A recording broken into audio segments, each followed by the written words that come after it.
All right, it's that time of the evening where we get a chance to check in with Mr. Brian Shanker of the MeatTribe with his meat deals of the week. So, hey, Brian, welcome back. And what deals do you have for us?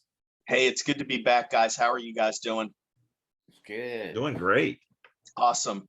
So one of the Keto Carnivore members, and she's also watching my videos, Linda.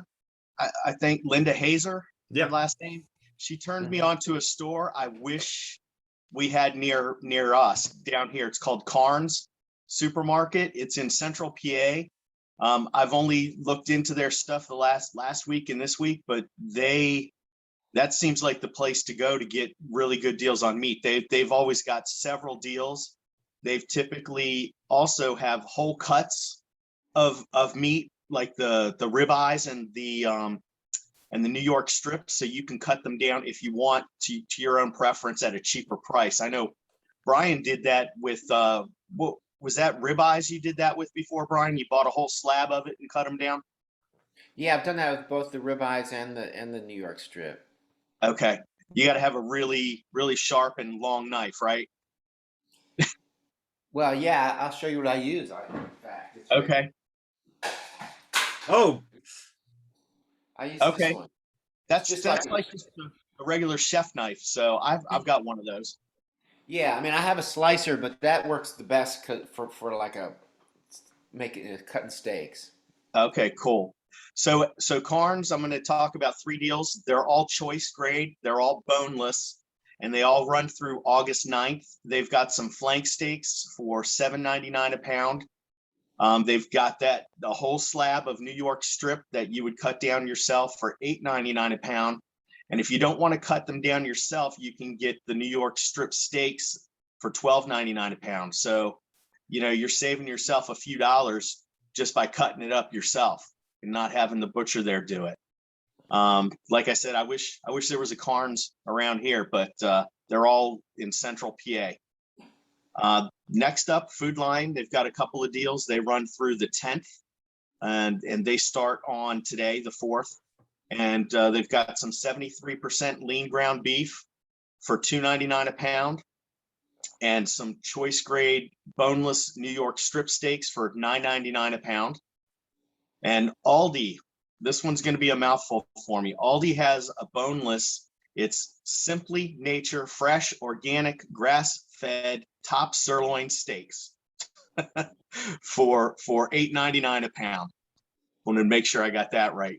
$8.99 a pound there. That runs through August 10th.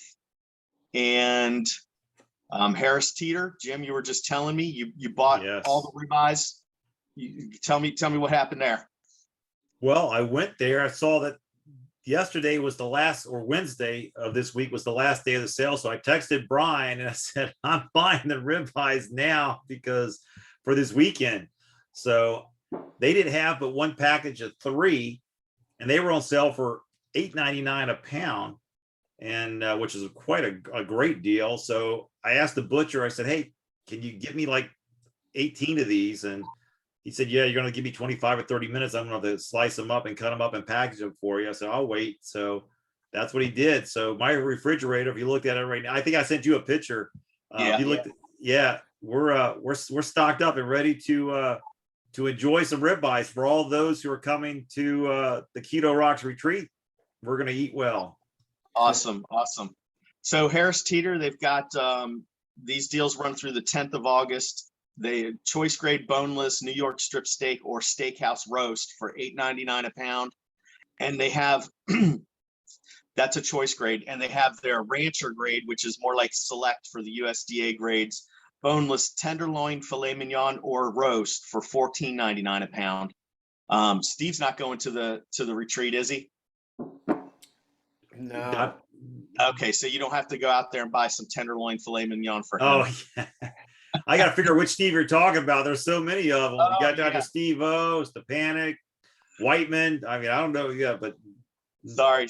Yeah, none of them are coming. Okay. Yeah, those are $14.99 a pound. And then Giant Eagle's got a choice grade bone-in Market District New York strip steaks for $9.99 a pound. So still a lot of really good deals going on. So I told you guys I was going to do a video for that chuck roast that I did, but I scrapped the video because the first one came out tough, dry, and chewy. So I did a redo on it. I did it a little bit different. I cooked it for 3 hours at 275, and I put it in a pan with a bunch of beef broth. Just and I cooked it covered for 3 hours, and then I let it rest covered for about an hour. And it was way better than the first time, but it still wasn't as fall apart, tender, and juicy as I would like. So I don't know. Maybe you guys got some tips for me on what I could do to make this thing, because I'm going to get another one. Make this thing fall apart. I'm determined to get this right. What do you think I could do to make this come out better? I know you guys have smokers. I don't have a smoker, so I have my oven. That's it. Well, what was the final temperature when you pulled it out to rest? Oh shoot. I can't remember what it was. I did take a picture of it. I can't remember, but it was pink in the middle.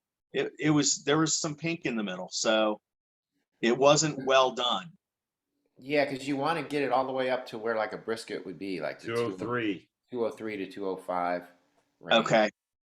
To get it to that fall apart stage. Okay.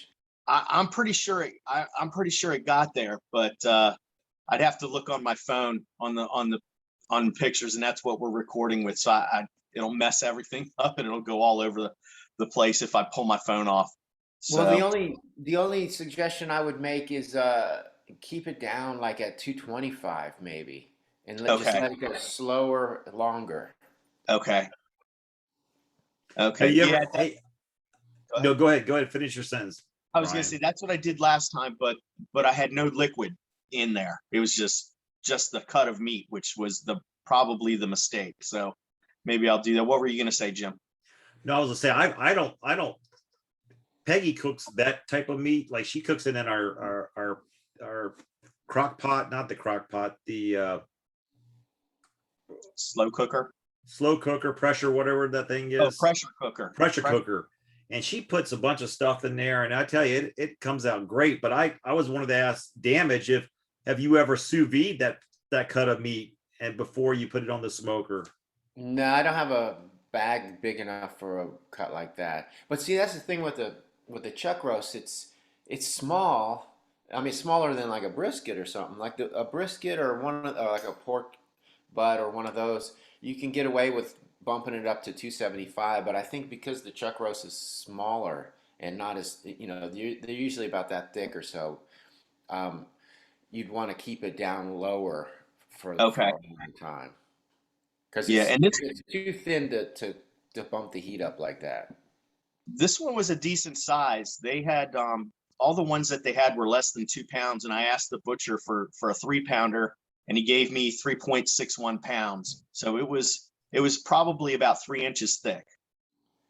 Yeah, but even so, 275, you're pushing it with the heat. Okay.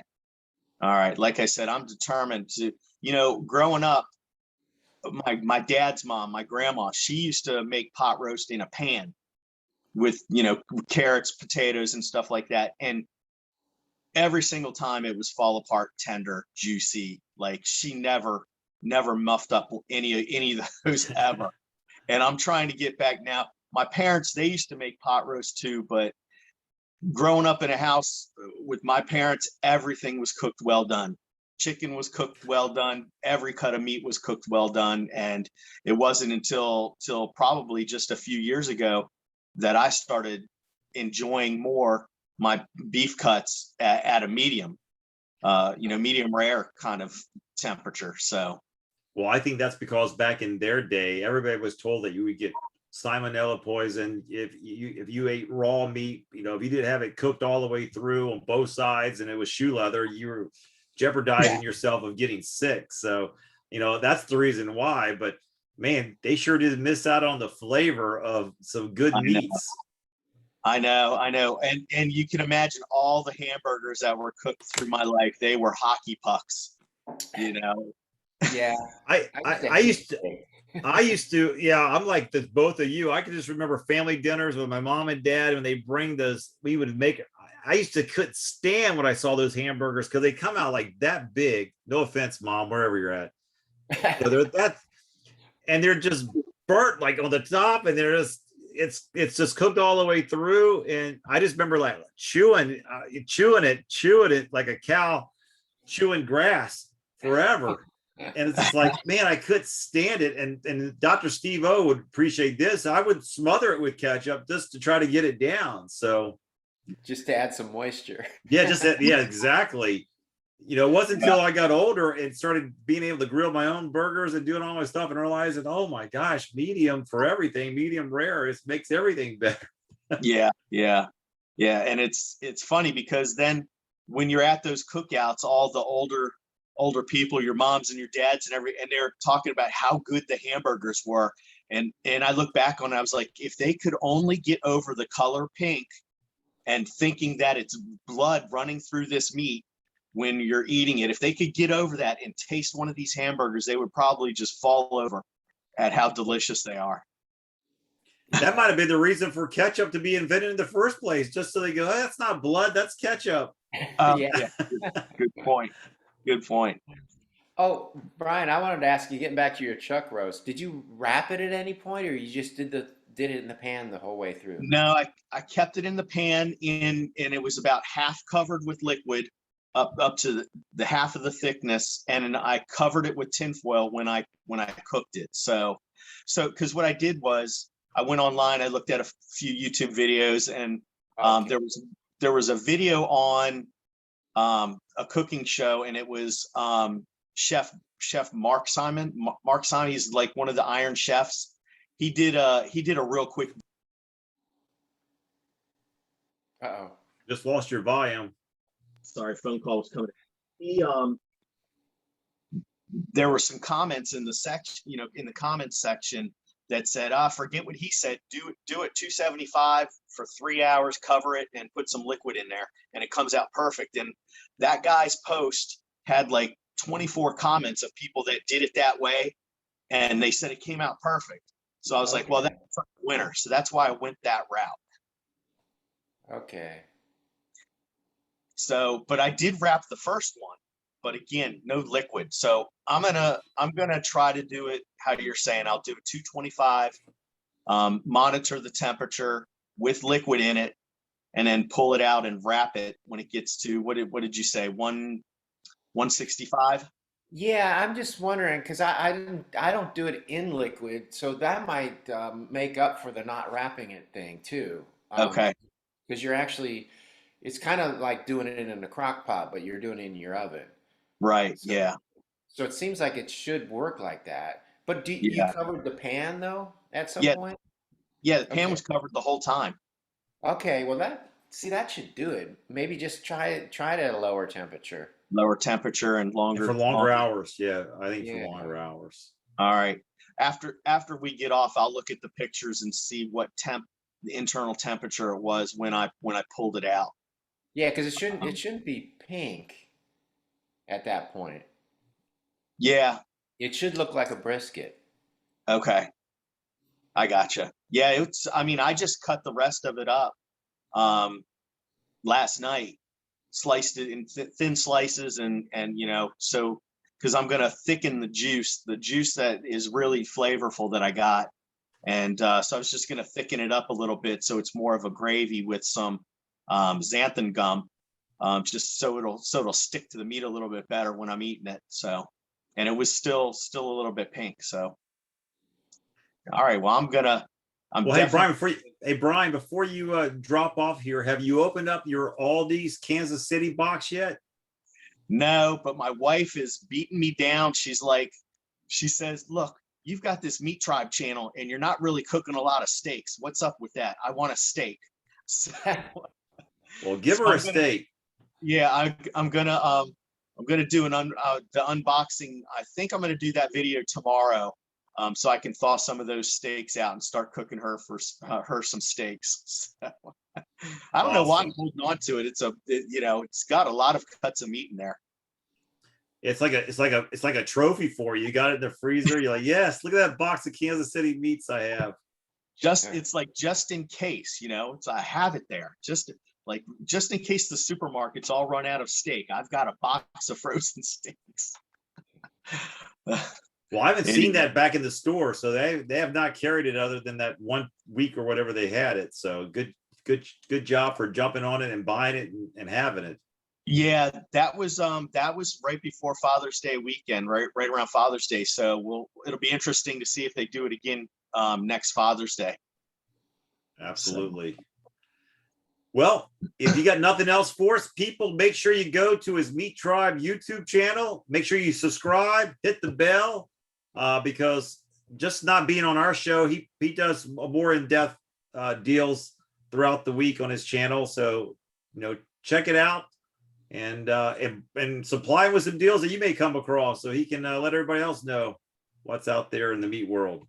Yeah, that would be great. And if you want a cool MeatTribe shirt, in the link of my videos is always a link to the MeatTribe apparel store. Absolutely. All right, Brian, we will catch you next Friday. All right, guys, have a good one. Take care. All right, we'll see you. See ya.